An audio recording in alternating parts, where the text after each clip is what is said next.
Frères et sœurs en Christ, bonjour. Le MIREF, le ministère prophétique pour le renforcement de la foi chrétienne, est désormais sur Facebook. Et là, nous allons donc commencer notre première séance d'évangélisation sur un thème majeur. Le MIREF, il s'agit du frère Sari, évangéliste, et de la servante Marie Bénie. Le MIREF existe depuis septembre 2020 et nous sommes très heureux de vous retrouver et désormais nous sommes de la famille Facebook. Donc pour cette première séance d'évangélisation sur Facebook, nous allons traiter d'un thème majeur, c'est la puissance de l'évangile par la parole de Jésus lors d'entretiens et de rencontres. C'est une deuxième partie, amen. Vous allez voir que l'évangile est puissant puisque au travers des rencontres qu'il a menées, Jésus a enseigné et Jésus a proclamé la grandeur de l'Éternel, la force de sa parole et la force des miracles comme nous allons le voir. Il est évident que dans ces temps-ci qui sont entre guillemets les temps de la fin, les temps de retour de Christ, il importe pour les chrétiens de revenir à ce qui est fondamental, la parole de Dieu. Il est bien sûr aussi important de faire des cultes, de faire bien sûr des conférences, de communication, mais en tout cas sous l'inspiration de l'Esprit Saint, nous avons, nous en tant que MIREF, vu l'objectif que nous a signé l'Esprit, c'est de traiter de ces questions-là. Aujourd'hui, nous allons voir la puissance de l'Évangile par les rencontres de Jésus. Nous allons commencer par la rencontre avec la femme samaritaine. Quel haut moment d'importance théologique. D'abord, dans le contexte de cette rencontre, Jésus arrive en Samarie, dans la ville de Sichar, près de la terre que Jacob avait donnée à son fils Joseph. Et là se trouve un puits, il veut s'abreuver, il s'assoit. Et arrive une femme samaritaine. Alors, d'entrée de jeu, vous allez voir qu'elle arrive à midi. Habituellement, les femmes samaritaines ne sortent pas à midi. Elle arrive seule. Habituellement, ils arrivent en binôme, eux, quelquefois même plusieurs.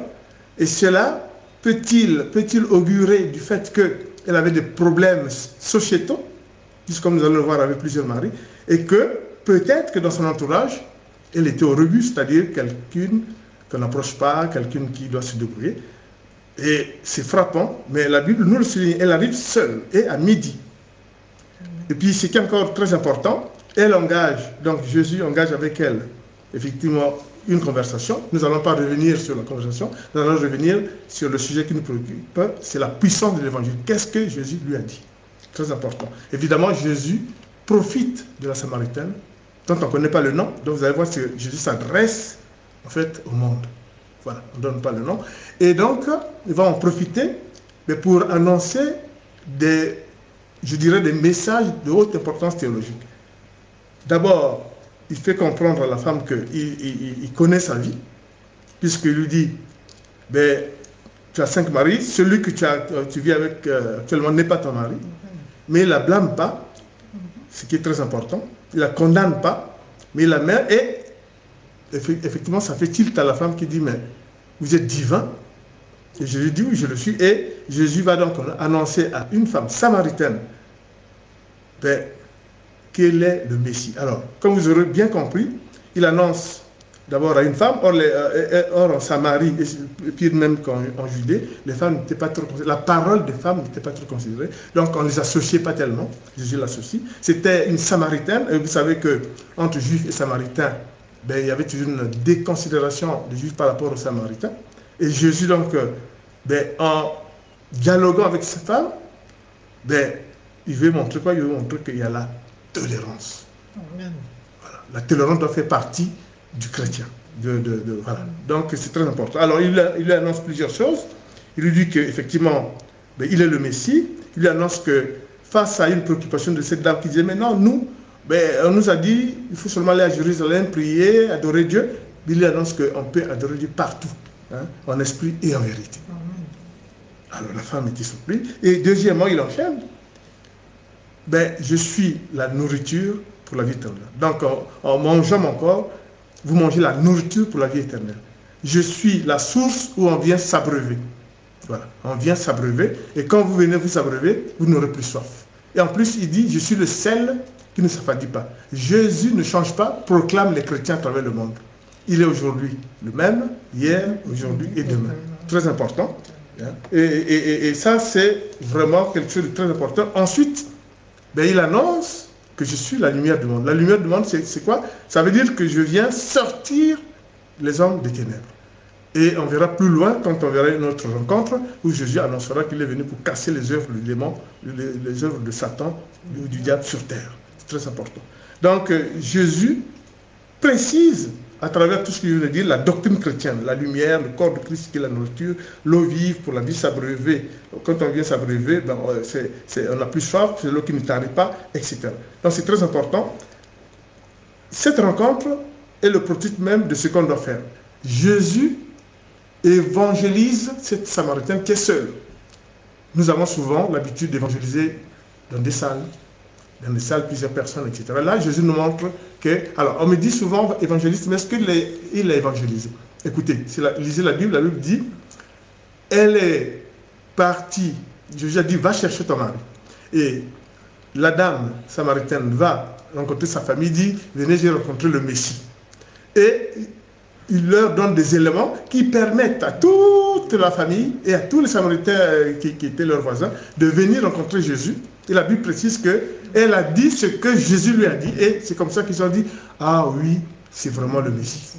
Et qu'est-ce qu'ils ont fait? Ils l'ont invité pour 2 jours en Samarie. Et Jésus en a profité aussi pour l'évangéliser. Même si on sait que plus tard, il y aura Philippe, dans l'acte des apôtres, l'acte 8, chapitre 8, versets 4 à 5, où Philippe ira évangéliser la Samarie. Mais déjà, par cette femme, ben, il a envoyé, il dit, va chercher ton mari. En même temps, il a diffusé la parole de Jésus et qui a fait qu'ils sont venus. Il a eu beaucoup de followers. Vous savez, je dis expressement followers, ça veut dire quoi? Ça veut dire que à partir d'une seule personne, regardez comment Jésus a amené toute une troupe. Parce qu'ils étaient convaincus, ils ont vu le Messie et ils étaient trop contents. Et ensuite, vous avez vu que c'est une leçon de tolérance. C'est pour ça que je vais faire une première lecture. C'est Jean 4, versets 17, 18, 23, 24, 39 et 42.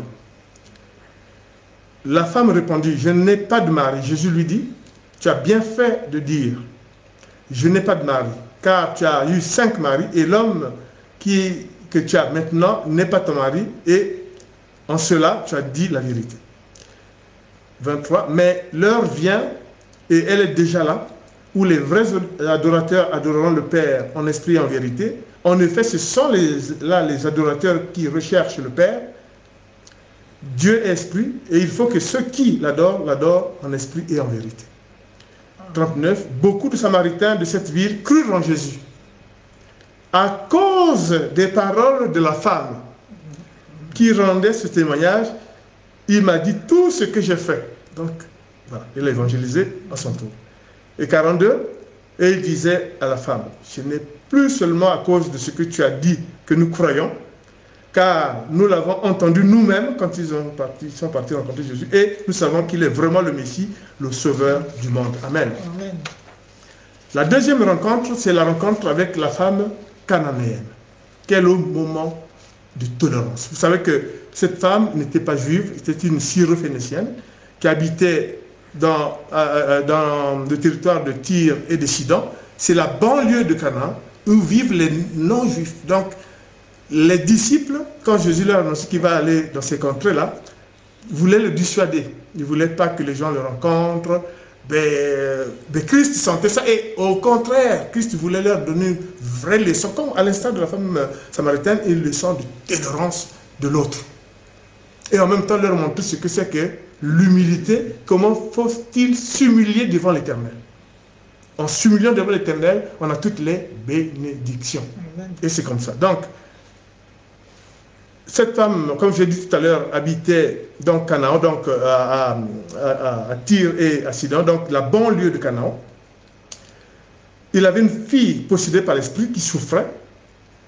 Et on pense qu'elle a dû avoir une parole de connaissance parce que même si les disciples ont voulu dissuader Jésus de venir là, la femme était déjà au courant. Aussitôt qu'elle aperçoit Jésus, elle se lance par terre et se met en adoration, à le supplier.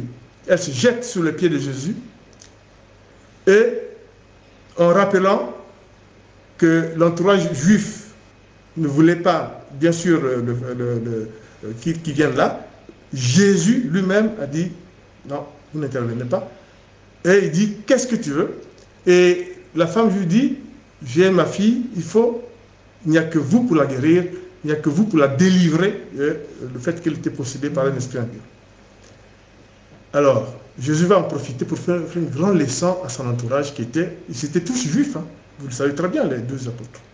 Et bien sûr, d'autres qui accompagnaient, étaient les juifs. Alors, Jésus, en fait, en profite pour faire, je peux dire, un grand cours de théologie. Pourquoi? De l'acceptation de la différence. Il teste la femme, il dit, mais moi, j'ai été envoyé pour m'occuper des brebis perdues de la lignée de David, ou pour m'occuper d'Israël. Alors, il pensait que la femme allait se décourager. La femme dit, non, moi, il n'y a que vous qui pouvez délivrer ma fille et qu'elle soit guérie. Jésus tente une deuxième fois. Il dit, non, il ne fait pas bon de donner le pain des enfants aux petits chiens. Et la femme répond encore et dit, ben, Seigneur, les petits chiens mangent déjà les miettes qui tombent de la table de leur maître, c'est-à-dire les juifs. Alors, Jésus dit, mais franchement, hein, quelle foi! Et c'est une leçon que Jésus donne. Il veut dire, un, vous acceptez la différence, parce que les apôtres ne voulaient pas trop que ça approche. 2, elle s'est jetée dans l'humilité. En s'humiliant devant l'Éternel, vous avez les bénédictions. C'est ça un exemple. Et deuxièmement, ben, Jésus dit, par la foi guérit. Il ne veut pas demander à être guéri si vous n'êtes même pas chrétien. On ne dit pas qu'il n'y a que les chrétiens guérissent. Hein. Je dis tout simplement que le chrétien sait que s'il veut des bénédictions, il faut qu'il prie. S'il veut des bénédictions, il faut au moins qu'il ait la foi. C'est très important. Là, c'est vraiment un haut moment où la foi a guéri cette femme. Et franchement, Jésus dit, cette histoire, la position de cette femme ira. Et aujourd'hui, nous sommes en 2023, nous lisons encore la parole de cette femme. Et c'est un grand exemple de tolérance. Elle était syro-phénicienne. Et en même temps, d'humilité. En même temps, de pouvoir être humble dans la vie, etc. Donc, c'est ce qu'on peut retenir de la femme cananéenne. Et il n'y a pas que les chrétiens, il y a même des non-chrétiens qui citent un exemple de cette façon-là. Ils disent vraiment, il faut être comme ça. Elle acceptait les miettes qui tombent, les petits-enfants mangent les miettes qui tombent de la table de leur maître. Franchement, c'est quelque chose. Une autre rencontre très importante, c'est la rencontre de Jésus avec la femme adultère. Vous savez, là aussi, c'est une femme qui est amenée à Jésus pour qu'on teste Jésus. Il dit alors, cette femme a été, voilà, nous le poursuivons pour un délit d'adultère. Qu'en penses-tu? Ils veulent tester Jésus. Évidemment, les voit. Alors, c'est un groupe armé de pierres pour la lapider. Et selon eux, évidemment, il avait enfreint les lois de Moïse. Jésus va agir en 4 actes. Bon, il écoute la foule et se met à écrire par terre. Pourquoi se met-il à écrire par terre? Il veut dire, oui, vous suivez la loi, mais vous n'appliquez pas la loi, parce que la loi dit que c'est l'homme et la femme. La femme a communiqué, où est l'homme? Vous voulez lapider, mais où est l'homme? Vous lisez bien, il y a l'homme et la femme. Donc voilà, une ordre d'homme qui poursuit une femme. Donc c'est de 1. Bon. Et Jésus leur dit, mais il n'y a pas que l'adultère, il y a des grands péchés, il n'y a pas que l'adultère, puisqu'il leur dit que celui qui n'a jamais péché jette la première pierre. Mais Jésus, quand il dit celui qui n'a jamais péché, il n'a pas dit le péché d'adultère, il dit péché, simplement le péché. Alors, des plus âgés aux plus jeunes, ils se sont dérobés en laissant tomber leurs pierres. Ça, c'est très important. Et encore, un geste d'humilité de l'Éternel. C'est au moment où cette horde est partie que Jésus se relève. Vous avez vu la simplicité de l'Éternel. Vous avez vu la simplicité du Seigneur. Il se relève face à cette dame. Alors, quand il y avait la horde d'hommes qui voulaient lapider, Jésus écrivait pour eux. Donc quand il est parti, il se lève et la femme dit Seigneur. Il dit bon, ils sont tous partis. Et Jésus dit, par moi non plus je ne te condamne pas, par mais ne recommence plus. Amen. Voilà. Donc vous avez vu les 4 actes, c'est-à-dire il faut dans la vie, il ne faut pas se précipiter pour punir. Il faut donner une chance, ce qui est logique. Mais qu'est-ce que Jésus nous enseigne par la femme adultère? C'est pas que nous tous, c'est bien, on a lu la Bible, on connaît. Il y a un message que les gens, que nous, serviteurs de Dieu, nous n'insistons surtout pas. C'est que la nouvelle alliance, c'est pas uniquement la sanctification, mais il s'agit aussi d'une alliance de la miséricorde et du pardon. Voilà. Il s'agit aussi d'une alliance de la miséricorde et du pardon. Parce que sinon, vous allez vous dire, mais Jésus aurait pu la condamner, Moïse a écrit, etc. Jésus lui-même dit, quelque part, Moïse a écrit ça à cause de la dureté de vos cœurs. Donc, retenez que la nouvelle alliance est l'alliance de la miséricorde et du pardon. Et c'est là. Bien sûr, la sanctification, bien sûr, il y a la sanctification, il faut toujours, bien sûr, se sanctifier, avoir une attitude correcte, etc. Mais attention, la sanctification n'est pas l'ésotérisme. Voilà. La sanctification n'est pas l'ésotérisme, hein, comme on le verra plus tard dans d'autres évangélisations. Et ça, c'est très important. C'est pour ça que la servante Marie-Bénie va faire une deuxième lecture. Alors, je lis la parole de Dieu, Matthieu 15, versets 24 à 28. Je lis la parole de Dieu.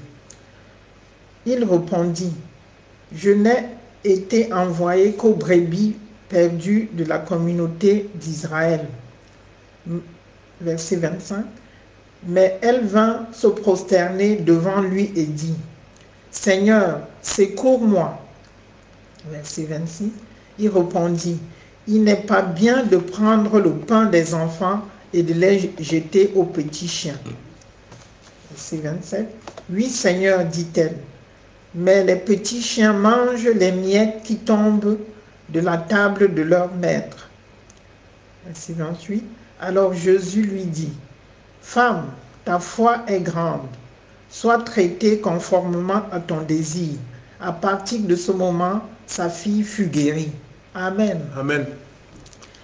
Donc je lis deuxième lecture, Jean 8, versets 5, 7, 8, 10 et 11. Je lis la parole de Dieu. Moïse, dans la loi, nous a ordonné de lapider de telles femmes. Et toi, que dis-tu? Comme il continuait à l'interroger, il se redressa et leur dit, que celui d'entre vous qui est sans péché jette le premier la pierre contre elle. Puis il se baissa de nouveau et se mit à écrire sur le sol. Alors il se redressa et en voyant plus qu'elle, il lui dit, « Femme, où sont ceux qui t'accusaient? Personne ne t'a donc condamné? » Elle répondit, « Personne, Seigneur. » Jésus lui dit, « Moi non plus, je ne te condamne pas. Vas-y et désormais ne pêche plus. » Amen. Amen. Nous passons à une rencontre encore, je dirais, franchement, de haute importance théologique, comme nous avons l'habitude de sélectionner pour vous.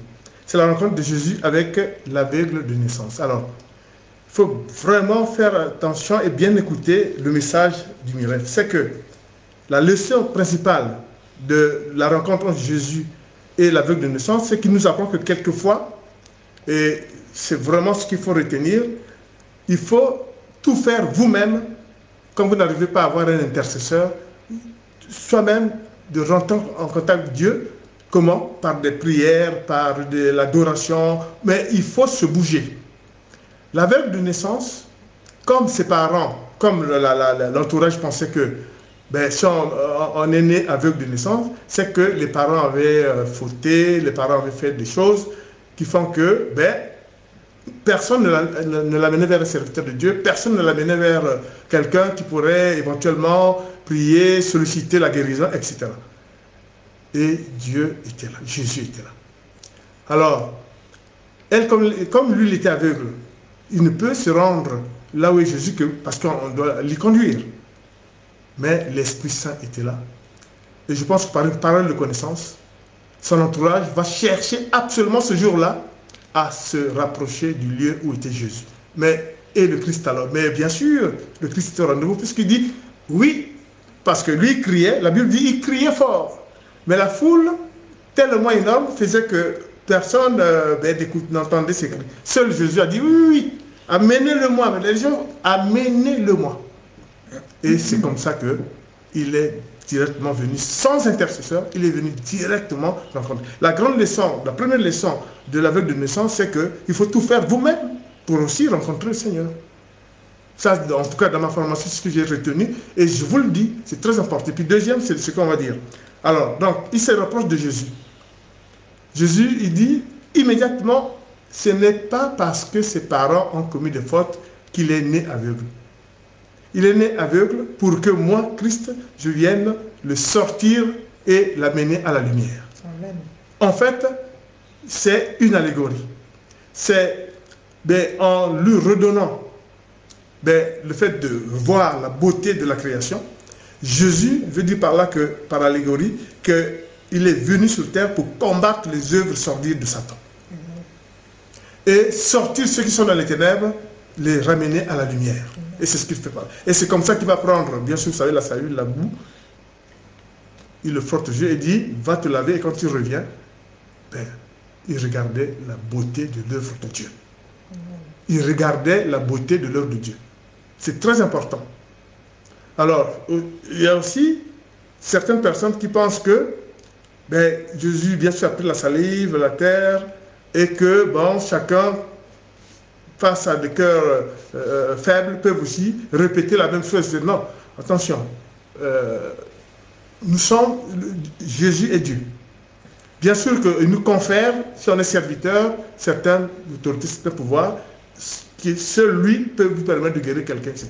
Mais n'allez pas faire comme des apprentis sorciers. On a vu des gens, parce que Pierre avait marché sur les eaux comme Jésus, on a vu, vous avez entendu des personnes qui, sans avoir un esprit vraiment clair de discernement, ont voulu imiter, marcher sur son noyé.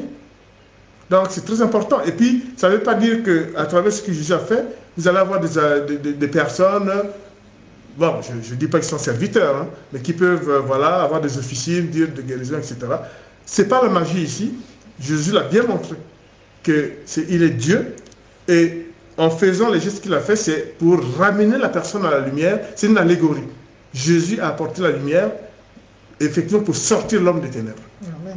C'est très important. Il est la lumière du monde. C'est très important. Et l'aveugle de naissance était très content, puisque lui et sa famille commençaient à le suivre. Et les pharisiens, depuis qu'ils ont vu ce miracle-là, ils en ont voulu et cherché à le tuer. Parce qu'ils n'ont jamais vu un aveugle de naissance revoir. Il n'y avait pas de chirurgie à l'époque. C'est la grandeur de l'Éternel. C'est très important. Retenez que vraiment, il faut, dans la vie, si vous êtes vraiment croyant, vous avez la foi, cherchez à rencontrer Dieu. Soit par un serviteur, ou dans des cultes, etc., prier, etc. Là, Jésus veut dire, c'est à vous de faire. Bien sûr, ceux qui ne l'ont pas amené vers Jésus étaient aussi en faute. Mais les parents, les pauvres, étaient attaqués en disant, vous avez commis une faute, voilà pourquoi. Et ils n'osaient pas venir. Mais heureusement, l'Esprit de Dieu était là, par une parole de connaissance. Ils l'ont amené, ils ne voyaient pas, ils l'ont amené, ils criaient. Mais bien sûr, Christ était là. Amenez-le-moi, je l'entends crier. Béni soit l'Éternel, c'est très important. Et nous allons voir une rencontre aussi assez, je dirais, pertinente. C'est quand Jésus va pour un repas chez Simon et rencontre la femme pécheresse. Il y a plusieurs versions. Nous allons surtout prendre la version de Luc. En même temps, on parlera de la version de Jean. Qu'elle nous montre justement le repas chez Simon en présence de la femme pécheresse. Souvenez-vous qui verse du parfum de haute valeur sur les pieds de Jésus et les essuie avec ses cheveux. C'est quoi? C'est un acte d'amour. Alors que quand Jésus est arrivé, Simon et ses invités n'ont même pas daigné, c'est moi qui ajoute ça, peut-être se lever ou faire des actes, voilà. Puisque Jésus lui-même les critique, il dit, mais moi je suis arrivé, on n'a rien vu de vous, voilà. Donc c'est pour dire qu'il faut glorifier Dieu. Jésus a dit, en esprit et en vérité, adorer Dieu en esprit et en vérité. Donc en toutes circonstances. Et Jésus montre par la femme pécheresse en présence de Simon et de ses invités qu'il faut adorer l'Éternel par des actes d'amour concrets. C'est très important. Donc, nous allons le décrire, puisque ceux qui étaient là ont dit, mais c'est un parfum de haut prix, mais qu'est-ce qu'elle fait? Elle renverse les pieds de Jésus, il est su, alors qu'on pourrait vendre ce parfum et avec ça faire de grandes choses. Jésus veut nous montrer quoi par justement ce récit de la rencontre chez Simon, c'est que l'amour est opposé à la cupidité. La cupidité, l'amour, c'est pas possible. Deuxièmement, la cupidité ne rend pas service à l'Éternel. Autrement dit, serviteur de Dieu, simple chrétien, sachez-le, la cupidité ne rend pas service aux œuvres de l'Éternel. C'est très important. Et pourquoi? Parce que dans la version de Jean, vous avez dans l'entourage qui était là présent au repas, il y avait Judas Iscariote. Judas Iscariote qui dira, oh, mais c'est pas possible. Ben, on aurait vendu ce parfum, on aurait... Mais en le disant, ça corrobore ce que Jésus dit sur la cupidité. Il montrait son vrai esprit de cupidité, de menteur, puisque lui, en tant que trésorier, qu'est-ce qu'il faisait? Il s'achetait et il est parti s'acheter le terrain avec l'argent de Jésus. Voilà. Et ensuite, il a préparé tout pour trahir Jésus et avoir des pécules. Donc, c'est pour dire que adorer l'Éternel pour avoir ses bénédictions. Il ne faut pas être froid devant. Vraiment, il faut solliciter la bénédiction par des œuvres concrètes, par l'adoration à l'Éternel. Et c'est encore un lieu pour dire que, selon la version de Jean et la version de Luc, il faut faire attention. Ça veut dire que, il n'y a pas d'esprit de prospérité.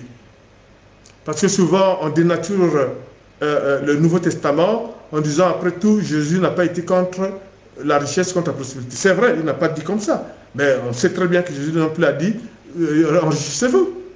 N'allez pas dire ça, puisqu'il y a une parole que vous devez retenir. Quand il a envoyé les 70 disciples en mission, il y avait 3 groupes. Le premier groupe a dit, mais oui, Seigneur, nous allons te suivre, mais qu'est-ce que nous allons devenir? Nous serons... Et Jésus, qu'est-ce qu'il a dit? En me suivant, vous allez aller à la tanière du renard. Ça veut dire que vous n'aurez ni banc, ni téléviseur, ni rien. Jésus annonce, ce n'est pas la prospérité. Vous allez, il le dit très bien, hein? Vous allez suivre Jésus, vous allez dans la tanière du renard. Moi, j'aime bien cette parole. Hein? Donc, attention, il n'y a pas à dire que Jésus était riche. Non, il n'y a rien de ça. C'est un non-évangile. Il ne faut pas dire des choses comme ça. Jésus est Dieu. Toute la richesse du monde lui appartient. Vous le savez très bien. Lisez Osée, ce que vous allez lire, vous allez voir que toute la richesse, c'est Dieu. C'est Dieu qui... Donc, il ne faut pas dire des choses comme ça. Et si vous suivez Jésus, c'est que vous allez habiter dans la tanière du renard. C'est très important, je vous le dis, et retenez ça très bien. Donc, en dehors de ce que je viens de dire, il y a un acte fort qui est aussi, que je ne peux pas passer comme ça, c'est la femme se met à adorer l'Éternel, à adorer Jésus, en versant le parfum et vraiment en faisant des actes d'amour. Et pourtant, c'était une femme pécheresse. Et pourtant, mais cela ne l'a pas empêché à ce qu'il profite du fait que Jésus est là. Et on pense aussi, c'est par une parole de connaissance, parce que elle guettait, mais comment elle a su que Jésus est rentré par là. Donc voilà, c'est aussi quelque chose de très important. Ce qu'il faut aussi ajouter, c'est que Jésus, par l'intermédiaire de cette femme, ça dresse à nous pour dire que chaque fois que vous demandez pardon de vos péchés, il faut que ça soit concret.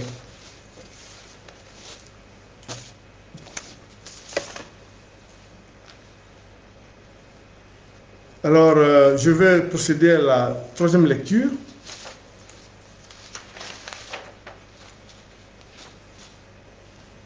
Je vais lire Jean 9, chapitre 9, versets 3 à 7. Jésus répond, pour la veuve de naissance, ce n'est pas que lui ou ses parents aient péché, mais c'est afin que les œuvres de Dieu soient révélées en lui. Il faut que je fasse, tant qu'il fait jour, les œuvres de celui qui m'a envoyé. La nuit vient où personne ne peut travailler. Pendant que je suis dans le monde, je suis la lumière du monde. Amen. Après avoir dit cela, il cracha par terre fit de la boue avec sa salive. Puis il appliqua cette boue sur les yeux de l'aveugle et lui dit, va te laver au bassin de Siloé, nom qui signifie envoyé. Il y alla donc, se lava et revint voyant clair. Et comme je vous dis, il suivait Christ désormais et les pharisiens étaient en rage, bien sûr. Dans Luc 7 pour la femme pécheresse, Luc 7, 44 à 47, mais vous pouvez aussi lire la version de Jean, hein, dans 12, versets 2 à 8. Il y a aussi une autre version, mais celle de Jean, c'est là où, effectivement, il y a la présence de Judas Iscariote. Bon. Luc 7, 44 à 47. Le repas chez Simon devant la femme pécheresse. 44. Puis il se tourna vers la femme et dit à Simon, tu vois cette femme, je suis entré dans ta maison et tu ne m'as pas donné d'eau pour me laver les pieds. Mais elle les a mouillés de ses larmes, les a essuyés avec ses cheveux. Tu ne m'as pas donné de baiser, mais elle, depuis que je suis entré, elle n'a pas cessé de m'embrasser les pieds. Tu n'as pas versé l'huile sur ma tête, mais elle a versé du parfum sur mes pieds. C'est pourquoi, je te le dis, ses nombreux péchés ont été pardonnés. Puis, puisqu'elle a beaucoup aimé, mais celui à qui l'on pardonne, peu aime peu. Voilà, donc pour susciter les bénédictions, il faut vraiment, vraiment que vous fassiez des choses vraiment que Dieu recommande, qui ne soient pas contre vraiment ce que le Christ nous enseigne. Nous allons donc voir une dernière rencontre. Alors là, c'est vraiment une rencontre de Jésus ressuscité avec le disciple d'Emmaüs. On ne va pas raconter sur le fond, mais on va vous dire pourquoi nous vous proposons ça. Qu'est-ce qui nous a révélé le Seigneur? L'épisode des disciples d'Emmaüs que Jésus a accompagné sans qu'il le voie dans un premier temps, c'est que le chrétien ne doit pas être quelqu'un de découragé, de déprimé, de plaintif. C'est ça le grand message des disciples d'Emmaüs. Bien sûr, il y a les autres messages que nous connaissons classiquement, hein, que nous connaissons, voilà. Mais c'est pour vous dire que l'un des messages cachés, il ne faut pas se décourager, il ne faut pas déprimer, il ne faut pas être un plaintif itératif, un plaintif chronique. Voilà. Et Jésus va le montrer comme nous allons vous le lire. Donc, c'est un enseignement dans la rencontre de Jésus ressuscité, hein, avec les deux disciples d'Emmaüs, est un enseignement de Jésus contre tout esprit de défaite, de découragement, de déprime, d'état plaintif chronique, surtout pour le chrétien, pour qui il sait bien s'adresser pour avoir la consolation et la fortification. Et Jésus, justement, va apporter la consolation et la fortification. Pourquoi? Il est évident qu'il avait un groupe qui l'a vu mourir et qui, Jésus avait dit que ensuite il va rejoindre le Père. Il y a la tristesse quand quelqu'un vous quitte. Ils étaient tristes. En plus, vous savez que les femmes sont parties et d'après les infos qu'ils avaient, ils n'ont pas trouvé le corps. Ils ont dit, ah, c'est fini, vraiment on ne le verra plus, c'est fini ce qu'il avait dit. Et justement, tellement ils étaient déprimés, ils disaient, ils ne savaient pas que Jésus, la personne qui était avec eux, sans qu'ils puissent le reconnaître, était Jésus. Ils se sont mis effectivement à se plaindre que oui, l'un d'eux s'appelait Cléophas, l'autre on ne connaît pas le nom, mais on sait pourquoi on ne connaît pas le nom. Et donc ils se plaignaient en disant que mais oui, nous on pensait que Jésus c'était le Messie, mais oui, les pharisiens l'ont crucifié et il est mort sur la croix. Ben, il nous avait dit qu'il sera ressuscité, les femmes sont parties de le sabbat et ils ne l'ont pas trouvé, vraiment, en fait. Et comble de désespoir, hein, l'un des grands signes de désespoir de ces deux disciples, c'est qu'ils disent, en fait, ce n'était pas le Messie, il n'était que prophète. Vraiment, saisissez ce que nous vous dit le miracle, parce que c'est l'un des signes majeurs de dépression. Ils ont perdu la foi. Mais, très vite rattrapé par Jésus, puisqu'il leur dit, ah ouais, il dit, mais vous êtes le seul à ne pas savoir ce qui s'est passé. Et ils ont raconté ce que je viens de dire, et il invite à manger. Il rentre donc chez les deux disciples, et au moment où ils vont manger, Jésus va rompre le pain en faisant la prière de bénédiction, et leurs yeux le reconnaissent. Ah, mais c'est le Seigneur, ah, c'est le Maître. Oh, et ils vont donc prendre la scène, donc rompre le pain, et ils vont voir Christ, et Christ va justement leur dire qu'il ne faut pas se décourager. Amen. Et une fois qu'ils ont pris le repas avec Christ, ben, ils se sont fortifiés. Consolés par le fait que Christ était devant eux, fortifiés par le fait qu'ils ont mangé le repas avec Dieu, avec le Seigneur. Et qu'est-ce qui est arrivé? Ils ont dit, ah non, non, non, nous on repart voir Pierre et les autres pour dire que oui, oui, non, non, non, il est ressuscité, on l'a vu. Et sans même se reposer, fortifiés par la Sainte Seine, fortifiés par le repas qu'ils ont pris avec le Christ, ils vont faire chemin retour vers les autres disciples. Voilà. Pas d'esprit plaintif chronique, il faut garder l'espoir et s'en remettre à l'Éternel. C'est très important. Hein? Et une autre chose à dire aussi, c'est la bonté de Dieu. Parce que les premiers pas de l'Église de Christ étaient marqués par on peut dire, il y avait la persécution des empereurs romains et des pharisiens contre les disciples du Seigneur. C'est très important. Et ils étaient découragés. Comment faire? Et nous allons voir que ça, c'est le début de la fortification que Dieu a prévu. Mais il y aura encore un autre. Là, déjà, ils savent que Christ est ressuscité. Et vous allez voir que ça a permis au groupe de se ressaisir. Puisque, avec ce que Marie de Magdala va leur dire, attendez-moi en Galilée, allez à chambre haute, vraiment, vous attendez vraiment l'arrivée de l'Esprit Saint, le Consolateur. C'est très important. On peut dire que Jésus a consolé les disciples. Jésus les a fortifiés par la communion fraternelle. C'est le rôle de la communion fraternelle. Jésus les a couverts de bénédictions. Eux qui disaient que non, il n'était pas le Messie, c'était juste un simple prophète. Ils ont revu, voilà. Hein. Et évidemment, ils savaient que Christ était ressuscité. Ils les ont. C'est très important. Donc, c'est la puissance de l'Évangile. Je vais lire enfin le dernier message, la dernière référence biblique. C'est Luc 24, 14, 16.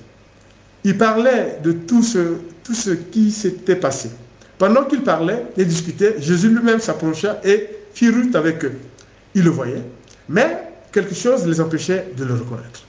L'un d'eux, appelé Cléophas, lui dit, « Es-tu le seul habitant de Jérusalem qui ne sache pas ce qui est arrivé ces derniers jours? » « Quoi donc ?» leur demanda-t-il. Il lui répondit, « Ce qui est arrivé à Jésus de Nazareth, c'était un prophète puissant. Il l'a montré par ses actes et par ses paroles devant Dieu et devant tout le peuple. Mais, dans le 29, ils le retinrent avec insistance en disant, « Reste avec nous car le jour baisse déjà et la nuit approche. » Il entra donc pour rester avec eux. Il se mit à table avec eux, prit le pain et dit une prière de bénédiction. Puis, il partagea le pain, donc rompit le pain et le leur donna. Alors, quand il leur donna, les yeux s'ouvrirent, ils reconnurent Christ, mais il disparut aussitôt puisqu'il les avait fortifiés. Amen. Béni soit l'Éternel qui nous a permis de vous faire cette première prédication, évangélisation sur Facebook. Le MIREF qui, par les révélations de l'Éternel, choisit des thèmes pour vous, pour le renforcement de la foi chrétienne, afin que pour les païens, ils se convertissent. Pour les chrétiens qui ne débarquent pas du bateau, on renforce leur foi par la parole, la vraie parole de Dieu, contre les dérives apostasiques, contre les faux prophètes, les fausses prédications et les menteurs. Seigneur, nous te remercions de nous avoir permis de tenir cette évangélisation sur Facebook. Et nous savons que tu es tous les jours avec nous pour nous guider, car tu es notre étoile du matin. Et nous savons que tu nous as accueillis avec nos nouveaux habits pour porter ta parole partout, sur tous les supports, et en même temps pour que les pauvres, les cœurs brisés, les SDF, les veuves puissent écouter ta parole, et en écoutant ta parole, ils seront réconfortés. Et Seigneur, nous te remercions. C'est pour ça que nous disons, béni sois-tu l'Éternel, Dieu de gloire. Amen. Amen.